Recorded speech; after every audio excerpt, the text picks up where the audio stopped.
Trump entered that chamber expecting another routine session, until Jasmine Crockett posed a single question that completely unraveled his composure before the entire nation. The atmosphere was suffocating before anyone uttered a word. It was a Tuesday morning in early October, and America's attention was riveted on room 2143 of the Rayburn House Office Building in Washington. Television cameras surrounded the space, cable news chyrons already blazing red.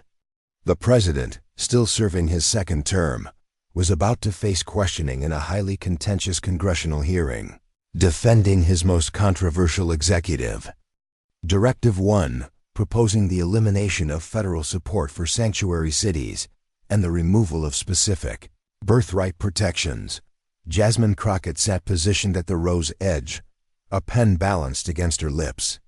She appeared utterly calm, almost patient, like someone who already anticipated the outcome and was merely waiting for her opportunity.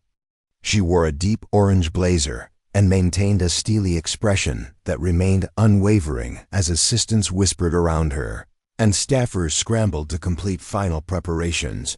President Trump arrived 12 minutes behind schedule, flanked by Secret Service and a procession of visibly tense advisors.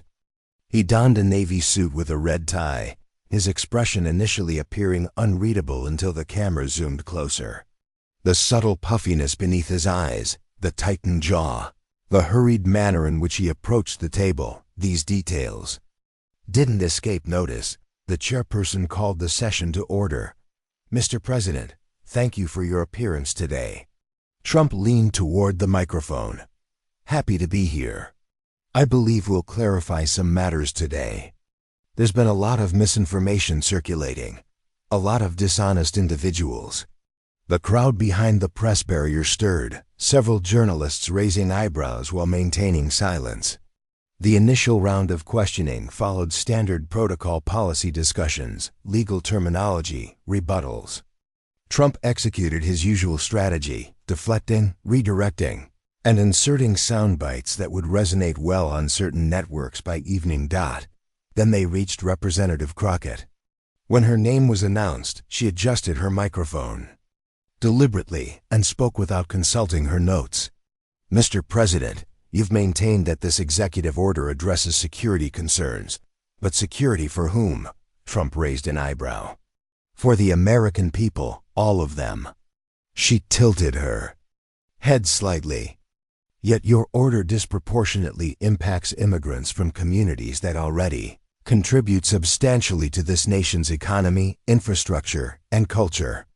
Isn't it accurate, sir, that your own Department of Justice cautioned against the language in Section 14 due to its constitutional vulnerabilities?" Trump leaned forward, smirking. "You know, I anticipated better. This is identical recycled nonsense the dishonest media attempts daily.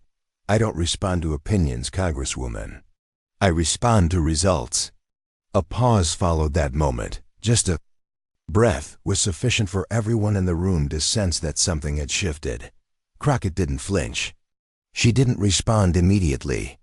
She allowed the silence to hang for a beat too long, just enough to make him uncomfortable.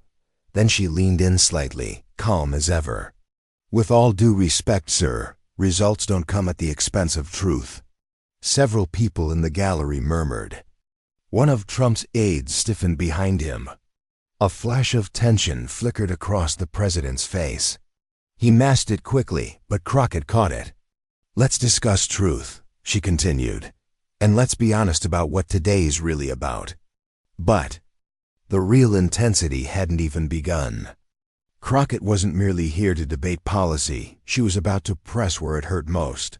Crockett adjusted her position slightly, not from nervousness but from control, the kind of movement someone makes when they're about to hit their target. She had waited for this hearing, not because she desired the spotlight, but because she knew most people in that room wouldn't ask the genuine questions. They'd dance around the politics. She wouldn't. "Mr. President," she said, her voice crisp but composed, "you've spoken about transparency. You've campaigned on being a straight shooter. So I think it's fair to ask you to clarify some things for The American public things that seem to contradict the very image you try to uphold. Trump glanced at his legal counsel. He gave a tight nod. He was listening now. You've insisted repeatedly that your administration is unified, that your family is strong, that your leadership is stable. But I have here, she tapped the manila folder she had just pulled from her stack, a set of internal emails. Not from reporters, not from opponents, but from within your own team, your own aides. The room grew quieter than it already was. No side chatter, no coughs, just the hum of equipment and shifting camera lenses locking in. Trump attempted to wave her off. I know where this is heading. Another stunt, another ambush. Crockett raised her hand, not in a dramatic gesture, just a stop sign of clarity. Sir, this isn't personal. These are facts. Emails exchanged between senior aides discussing the First Lady's prolonged stay in West Palm Beach, separate residences, private travel arrangements, Secret Service logs showing that Mrs. Trump has spent fewer than 18 days total at the White House in the last 4 months. Trump leaned back, folded his arms, and scoffed. So now we're discussing my marriage? This is Congress or Real Housewives of Washington. What a joke. But Crockett didn't let it go. The American public deserves to know whether the image you sell is real, or whether we're watching a stage show held together by scripted appearances and a press team cleaning up behind you. A faint shuffle of feet came from the gallery, even. Some of the journalists were whispering now. Trump's legal counsel was furiously scribbling notes on a pad. Crockett continued, steady as a metronome. You present your policies as reflections of your core beliefs. But if that core is fractured behind the scenes, if your own household is a staged illusion, then how can we trust the way you govern? That got a reaction.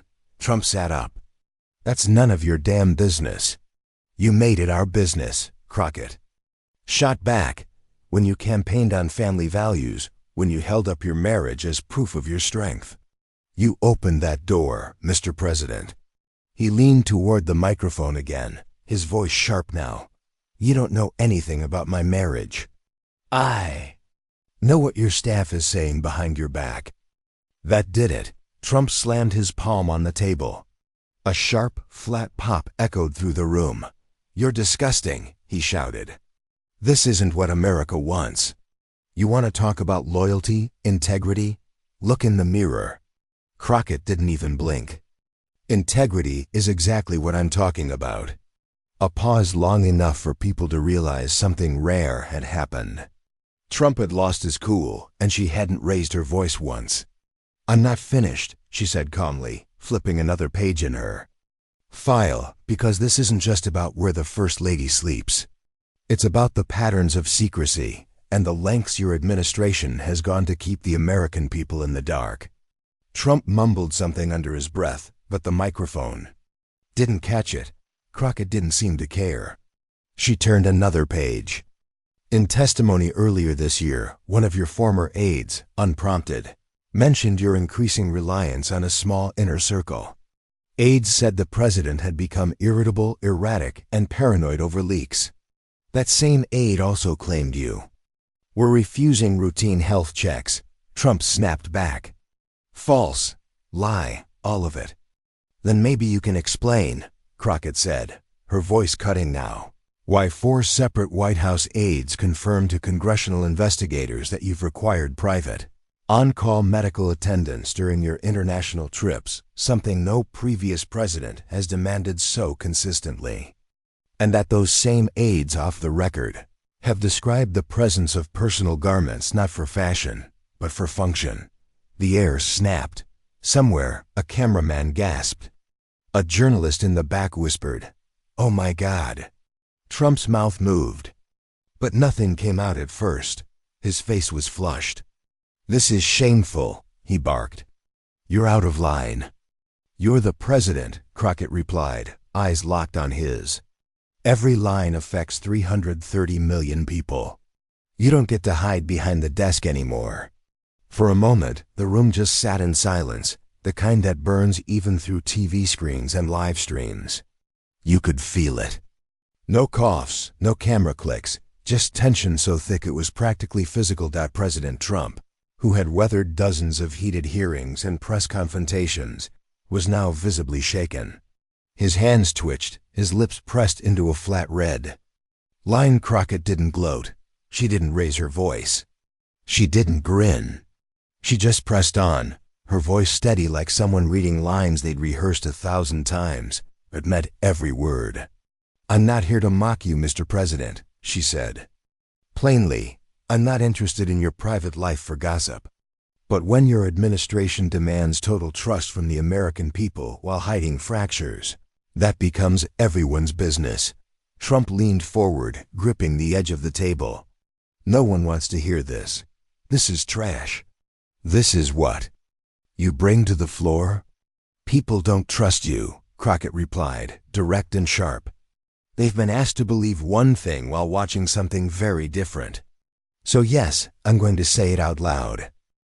She glanced at her folder once more, not for effect but clarity. "In May, your team delayed a scheduled summit in Brussels. The official statement blamed security logistics, but emails show internal memos citing an unplanned medical delay. The term used, quote, presidential garment concerns. I'd like clarification on what that means." Trump stared at her, not blinking, not speaking. She waited. "Do you deny that medical staff traveling with you were instructed to remain on standby overnight due to an incident on Air Force One?" Still no response. So she added, "Because 3 former stewards on that flight gave statements. They said medical staff were summoned after an unspecified accident occurred during your return from Brussels. Both claimed the issue was cleaned up quickly, without formal documentation, under direct orders from your chief of staff." The color in Trump's face deepened, not red like anger, but blotched, uneven, the way someone's skin changes when their emotions and blood pressure fight for control. "I'm not going to sit here and entertain sick lies from sick people," he said finally, voice raw. "You're a fraud. You were sent here to embarrass the presidency." Crockett didn't flinch. "No, Mr. President, I was elected to protect it." Gasps followed, not theatrical ones, not fake, genuine, because the moment had flipped. Trump's voice cracked. Crockett's didn't. And millions of Americans watching from their couches, offices, airports, wherever they were, could feel it. "You can't lose what you gave away yourself," she said quietly, and those words would echo far beyond that room.